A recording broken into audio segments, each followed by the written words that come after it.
Hello, welcome back. Lost one of our researchers to a Belly-Moor horror, unfortunately. And then 3 reports from Muspelheim. A spell passed through the Dome of Flaming Death, blasted the enemy spellcaster with fire and killed him. A spell cast through the Frost Dome, which in turn blasted the enemy spellcaster with frost and killed him. So killed him twice, I guess. And a spell passed through the Dome of Solid Air, which shattered to pieces. So our Dome of Solid Air protected us against 0 spells, I think. So, great stuff. But, yeah, we killed whatever this was that tried to do something to us. I'm not sure what it was. We also then put a castle over our other underwater fort, and the Enchantress died immediately. But, I mean, I guess she served her purpose, so that's fine. It's only going to get harder to cast spells from this point on.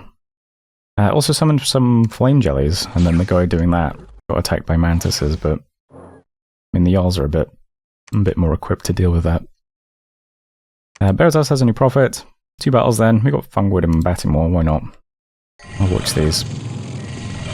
Putting a fort under siege. And moving into Battimore. These idiots are about to have a bad day.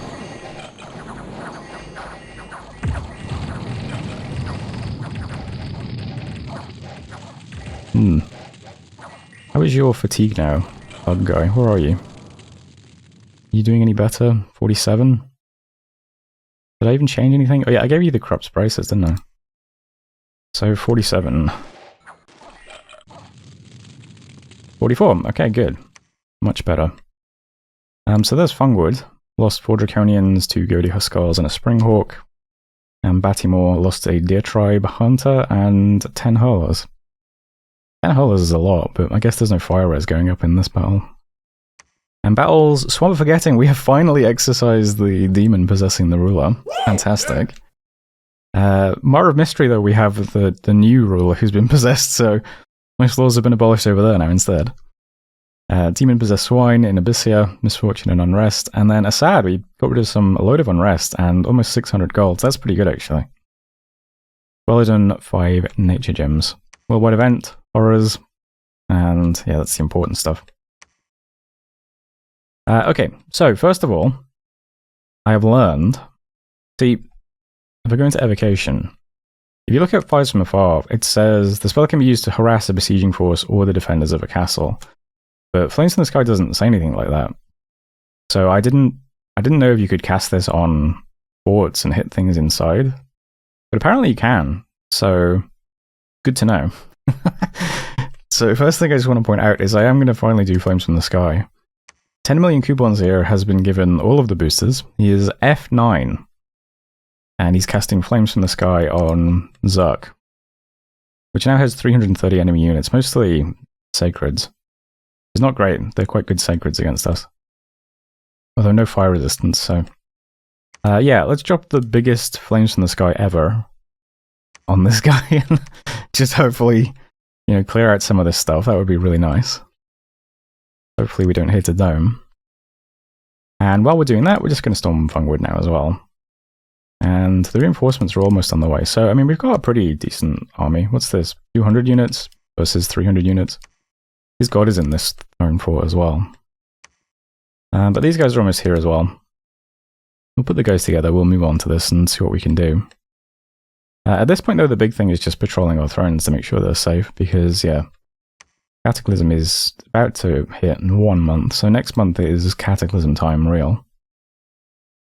So, defenders-wise, White Grave, we have these guys. Not much, but, you know, this guy has... I mean, he hits pretty hard with a Gate Cleaver. He's got a Spirit Helmet as well. Decent attack skill. And yeah, a bunch of other guys who have, like, Moonblades or Star of Darkness and Axe of Hate with Boots of Quickness. Looks like I didn't give you a weapon yet, but yeah, I could do that. But that's fine. So we got these guys patrolling. We also have some Flame Jellies we summoned, which, you know, they're not that bad as far as units go. They have 0 protection, but they're kind of cool. They can do some Flame Sting tentacles. So we got those guys there. Norian is pretty similar. So same sort of thing. We have a Water Mage here doing Quickening. one other water mage doing quickness. But yeah, same sort of thing, just guys who are scripted to hit large monsters, just in case we get attacked by Doom Horrors. Piranha, much bigger army, so standing around doing stuff that's useful against Doom Horrors, basically. So we've got a couple of the big guys, and if I look at the Muspelheim, it kind of shows you, like, the Death Mages are doing Disintegrate, Fire Mages are doing Incinerate, Air Mages just doing Lightning Bolt. And what else do we have? I think the guys who just have one in everything are just, like, doing a buff or something. If we have any here. Yeah, just casting Blindness. See if we can land that on a Doom Horror. They'll probably all have Blind Sight anyway, but we'll give it a shot. So lots of defense here. We also have these two Blood Mages who are doing Life for Life as well. And Underground is very similar to that one as well. So a couple of the big guys attack large monsters. We've got the Muspelheim doing Disintegrate, Incinerate, and so on. Same sort of thing. And just patrolling there now. So from this point on, I mean, we've got good odds of winning just purely by Doom Horror Roulette. But we'll see how we go. And meanwhile, we'll just try and take Machakas runs off them. In the next few turns, we'll actually have a proper fight, it looks like, because there's going to be a lot of defense, but hopefully we're okay. We did recruit a D3 mage just this turn, somewhere. Yeah. So I've given her the Flailing Hands as well. So you've got a big D4 mage if that's useful for anything. And this army still just looks like this. We've got Al-Kazim is over here now as well. Doing Thunderfend and Soaring Army, as well as upgraded Dominion 6 Deluxe Edition doing Army of Mist. We've got a couple of big spells. We do have one Nature Mage trying to do Relief and Regen. It'd be nice if those both get put up as well. And then soon we'll have the Big Thug, plus a bunch more reinforcements. So we've got a good army, but it just depends on what exactly is inside this fort. And we'll see if we can do any damage with flames from the sky first. See how that goes. Otherwise, though, pretty simple, I think. Not much else to say. I'm going to try and move some of these guys underwater to help out. And let's see, we've got to get rid of the story event here in Mire of Mystery. And still got to get this back from the Storm Demon, so we'll do that too. But otherwise, that's it for this turn. Usual stuff. That's it for turn 90, though. So I'll leave it there. Thanks for watching, and I'll see you next time. Hello, welcome back. We got some research in Conjuration done, apparently. I think maybe since we've got 8 and everything, it's just picking stuff at random. So it gave us Ghost Riders, so that's kind of cool. The 75 Long Dead Horses. But are not otherwise under the control of the Summoner. It's kind of boring then. Well, there we go. We have it. One of our Wistford Enchantresses got attacked while eating at a local tavern. So, some peasants around. Who were you? Nobody that important. So there we go. We also did... We cast Flames from the Sky with 10 million coupons, but nothing happened. And I'm not sure if I'm wrong and it doesn't hit inside forts, or it's just because we also got attacked by a horror because we cast it. And this guy just dies, unfortunately. Well, I mean, he escapes out of this tiny room, and that counts as dying, which, I don't know, in this context seems kind of stupid, if you ask me. Like, I'm in my little 5x5 ritual shed. You know, I deploy 200 fire lilies and I escape. That seems fine, but no, unfortunately, our guy with the 4 boosters dies to that, which is a shame. I had queued up. It was in Calum, right? Yeah, I had these guys queued up to become bodyguards for him once Cataclysm starts. Because they probably would have helped in that situation, because they would have blocked all the squares. So there's his bodyguards now, but it's one turn too late, unfortunately. Yeah, so he had 4 boosters and then spent 30 gems to cast Flames in the Sky, but it just doesn't go off, because I guess he got et as he was casting it. It's just kind of sad, because most spells, they still go off, you know what I mean? Even if you get eaten. But not this one. So I'm a bit disappointed that we don't get to see the F9 Flames from the Sky, but oh well. I guess that serves me right for not getting the bodyguards sorted out first. Anyway, other attacks are just researchers getting hit because it's Cataclysm now. Not much we can do about that at this point. Halbathra we move through. Not much to see there. Actually, that's a vampire province. I guess this got taken at some point by independent vampires. Well, even so, vampires are vulnerable to fire, I believe. Yeah, so this is not a good matchup for them. Not too bad for us. And we also stormed the fortress at Fungwood. It is empty though, so not much to see here. We are now just adjacent to the throne. The reinforcements aren't quite here though, so I'm not going to attack just yet. And events then, Myra Mystery. We perform the exorcism and clean this up. People in Forest of Eden have tired of our oppressive rule, so cool.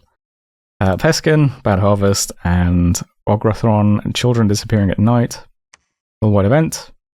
Okay, yeah, it's now Cataclysm proper. Dism patrolling, lack of supplies in Halbathria. I thought we... okay. So you're using 303. Oh, you'll be fine here. Yeah, that'll be okay. So you might get a little bit of disease on the way here, but we'll arrive here next month and then we'll be okay. There's lots of supply items on this army. And Bindar's Mighty Markaza left us. That's a shame. I thought I bid on all of the mercenaries we had, but okay. It's not a huge deal. But there we go. Yeah, and that's it for messages. And this is also a very short turn. So it'll probably be the next video where we get to see battles against Machako. Drones are still fine. No big horrors on us yet.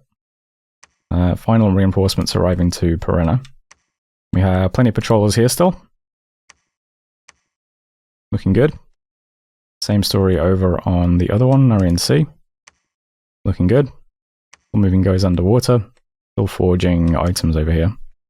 So lots of, you know, burning pearls, Stars of Darkness, Gate Cleaver. We don't have any pearls, so I can't really make Moonblades, but I am going to make a Dusk Dagger and a Twin Spear as well. So Twin Spear is an artifact.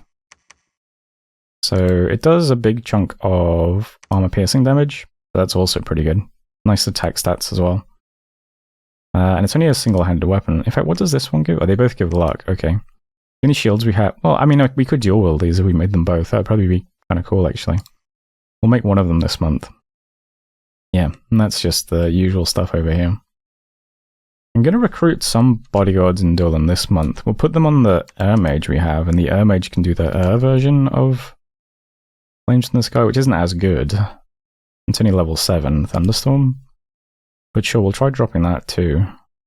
Does this hit inside forts? No idea. Absolutely no idea, but we'll try it.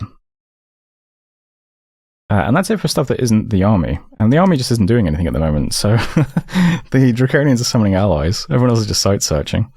Gonna get a temple down, because why not? And the rest of the reinforcements are about to arrive. So next month we'll just move everything onto Zerk. And take it from there, I suppose.